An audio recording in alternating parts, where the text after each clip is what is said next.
Alright guys, it is the morning after Real Madrid absolutely hammered Liverpool 5 goals to 2. I went to the game and yeah, a bit of a catastrophe in the end.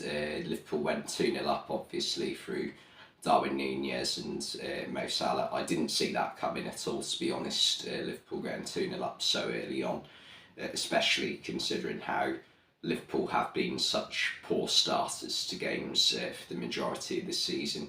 Although then again, against Newcastle on Saturday, we started that game quite well. But yeah, this game started off really quickly, took the chances we had really well, and it looked like one of them nights that might be a bit like Manchester City in Klopp's first season in the Champions League with us.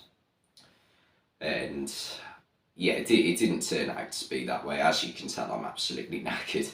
Um, Nunez took his goal really well. It was a really well taken finish. He's tried that a few times this season, the little flick behind the back of his standing foot. And it's come off on one occasion against Fulham, but on other occasions it hasn't. But it came off last night. And the second goal is just poor from Thibaut Courtois. Although it's not just Courtois' fault. I didn't think. I thought the back pass from Carvajal. Carvajal had a bit more time to pick out, arguably a better pass than that, or at least play the pass to Courtois, on the ground or into a bit of space on the ground.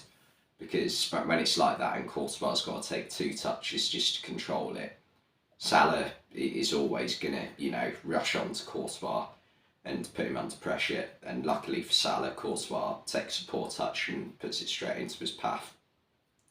And that makes it 2-0. And from there, Liverpool actually had a really good chance to make it 3 through Salah, but he's made a mess of it.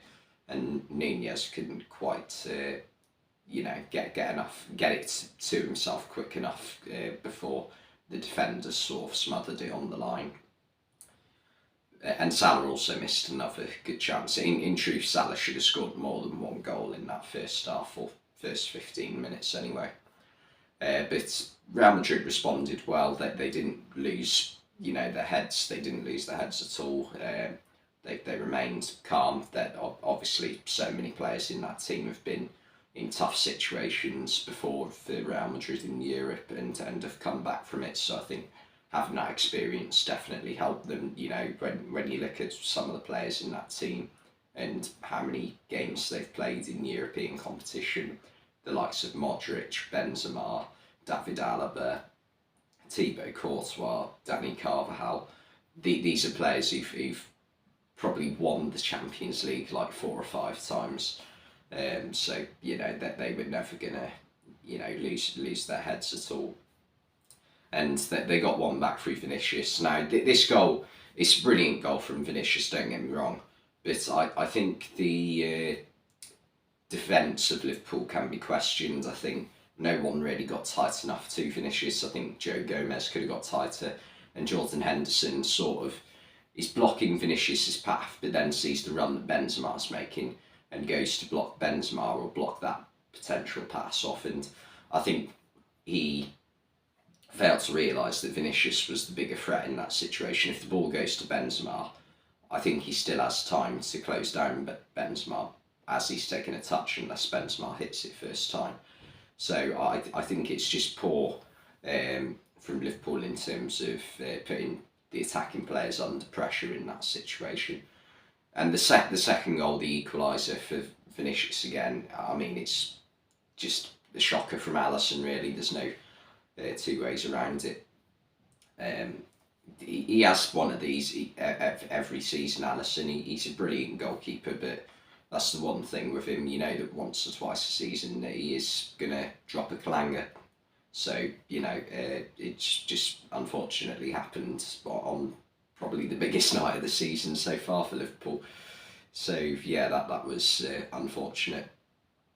And yeah, from then on until half time, Liverpool just lost all attacking momentum. Real Madrid weren't getting forward that often, Alisson did make a good save to deny Vinicius for a hat-trick in the first half, so he sort of made up for it a little bit, but the defending from Liverpool, there was just a difference in quality between the two teams defensively, and that was the main issue in this game. In the second half, Liverpool came out once again. This time, Vinicius at the other end of the pitch, obviously, takes on Joe Gomez. Gomez gives away a foul, which wasn't too necessary to give away. He goes through the back of Vinicius in the end and gives away a foul in a dangerous area. And I said to my dad, whilst we were watching the game in the King Kenny stand, Modric is going to have his say on this game at some point. Literally at just like 10 seconds before Modric takes it, I said that. Modric whips it in, and it's once again shocking marking from Liverpool. We've seen this a few times this season. Militao, free header, and one of the easiest goals he'll ever score. All he's got to do is direct it on target, and there's a fair chance he's going to score.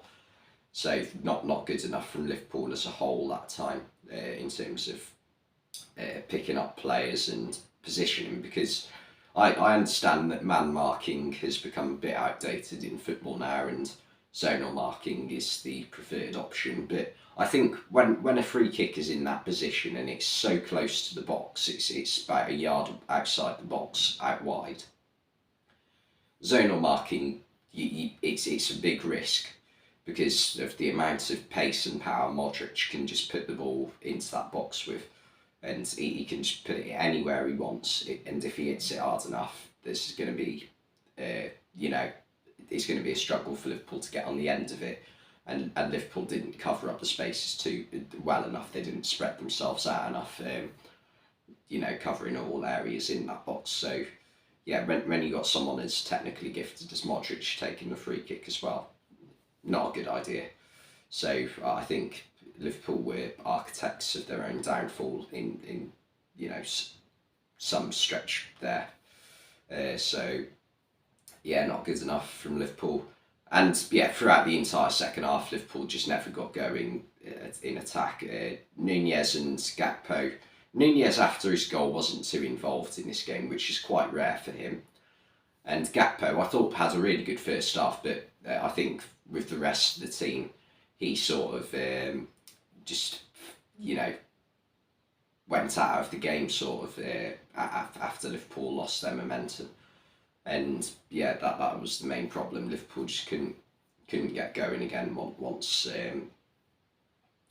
Real Madrid had gone back in front. And yeah, Benzema got the fourth and fifth goals. The fourth one, it's bad luck, but at the same time, Gomez should have held his defensive line a bit better. And also, I think when he blocks the shot and it deflects off him and goes in, he's turned away from it, and that's a criminal offence if you're a centre-back and a shot's been taken. If you turn your body away from it, you can't complain. You're at fault for it, really. So yeah, not good enough. Not good enough from Gomez at all there. Sorry, I've got a really bad cold. So that made it 4, and the fifth one, it's just Luka Modric once again runs through the entire midfield. Bajcetic, I thought, had a decent game, to be fair to him. 18 years old, I think he is, and his first start in the Champions League against the European champions, the greatest football club in European history. And he was one of our better players on the night, so fair play to him. But I felt for the fifth goal, and this is one of them where it comes down to experience a little bit. And Fabinho could have taken Modric down as well, so it's not just Bajcetic. You've got to take the yellow card for the team. Modric blitzes past our midfield and plays it through to Vinicius, who slides it through to Benzema. And Benzema, cool as ever, takes it round to Alisson and picks his spot. So, once again, poor defending from Liverpool, and yeah, from the 15th or 20th minute onwards, it just was poor from Liverpool mostly. So yeah, I think there were a few players in particular who weren't good enough this game. I think Alisson didn't have his best game, but I think there was only really one goal which you could properly say that he was really at fault at. So I think we can let him off for that. Gomez I didn't think was anywhere near it. Van Dijk I didn't think was good enough here either, but he is only just coming back from injury, so you can't expect him to be, straight at it. I think he should have been better though. Gomez though he's played so many games this season because Liverpool have had injury problems in defence. Matip is in and out of the team, he can't stay fit. Van Dijk has been fit for most of the season, but since Christmas he's mostly been injured, and Konate's missed the majority of the season as well through injury, so that's a big problem for Liverpool, the fact that the defenders have been unreliable with fitness again. But in future, to be honest, and this might sound mad, but I'd rather see Nathaniel Phillips start for Gomez. I've said this for a while. I don't mind Gomez at right back. I think he makes a good backup for Trent at right back. And last season he rarely played centre back, but when he came in at right back and so Trent could have a rest, he did a solid job. I remember one game in particular actually. I think it was Watford at home last season in about March or April time. He came in and played a really good game and set up a good goal for Diogo Jota. And yeah, I just think he's much better at right back. I'd rather see Phillips play centre back. And yeah, this game, although there were 7 goals in this game, there were only actually 10 shots on target if I remember correctly. So it wasn't a great game for goalkeepers by any means. Alisson made one save in the first half, and Courtois I think made a couple of saves. One was a tame free kick in the end from Alexander-Arnold before half time, and the other was a Firmino header which was straight at him. So as good a game as it wasn't like there was constantly shots coming from every angle. In fact, the final 20 minutes of the game was fairly dull, to be fair. But yeah, Real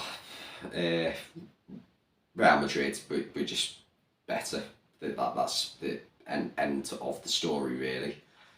Vinicius, Benzema took their chances. Modric in midfield was superb. He got a sort of standing ovation from the fans that still were in the stadium with about 5 minutes to go, and that really annoys me. The Liverpool fans made a lot of noise for the first 20 minutes of the game and before kick-off. It was a brilliant atmosphere. But as the game went on, you could just, as soon as Real Madrid scored one actually, you could just feel the anxiety across the stadium, and I don't think that helped the players on the pitch either.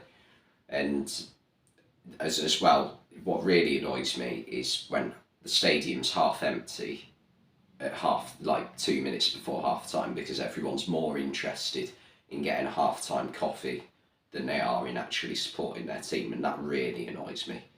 And people who leave early as well. You're coming to witness the greatest football club of all time in Real Madrid versus a very, very good and very historic football club in Liverpool. This is a great game, and you're it's 2 European heavyweights, and you're leaving before the end. Someone else would literally, there's people who are dying for tickets to watch this game, and they'll watch the first second to the very last. So yeah, that really annoys me. But yeah, Real Madrid were better than us on the night, there's no denying that. Thanks for watching this video, and I'll see you next time.